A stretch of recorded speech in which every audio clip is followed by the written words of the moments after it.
मोहब्बत की दुकान के साथ नफरत के पकवान पकवा चुके हैं।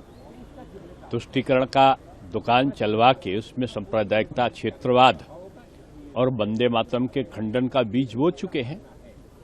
तो अब उनका भारत में काम क्या है? निश्चित रूप में वो नेता नहीं है। एक अच्छे व्यक्ति हो सकते हैं, लेकिन एक अच्छे राजनेता कभी नहीं हो सकते।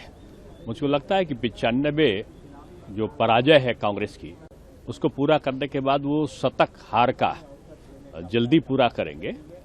अब उनको हर चुनाव के बाद एक विदेश यात्रा, 2 विदेश यात्राएं चाहिए। हर नया साल आने के पहले एक नया देश का सफर चाहिए।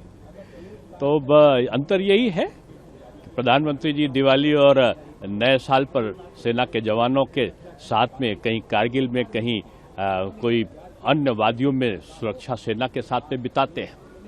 ये किसी न किसी अच्छे से होटल में, अच्छे से देश में जाकर अपना समय बिताते हैं।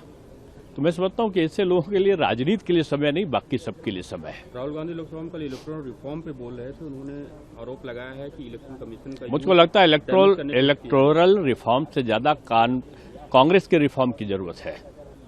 वो न परफॉर्म कर पा रही है, न ट्रांसफॉर्म कर पा रही है, वो केवल आराम कर पा रही है। तो इसलिए वो चुनाव सुधार क्या जाने। मुझे लगता है कांग्रेस सुधार की प्रक्रिया चलेगी एक दिन।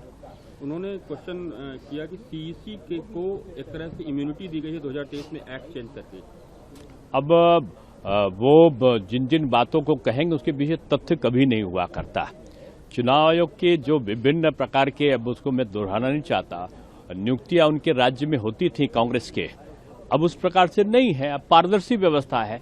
अब किसी की तुष्टीकरण के लिए काम नहीं करता चुनाव आयोग। चुनाव एक निरपेक्ष चुनाव प्रक्रिया को संपादित करने के लिए काम करता है। ये दर्द है कांग्रेस का।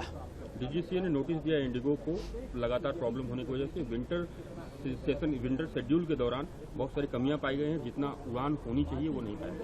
नहीं, देखिए, कड़ा कदम उठा रहा है मंत्रालय और डीजीसीए दोनों।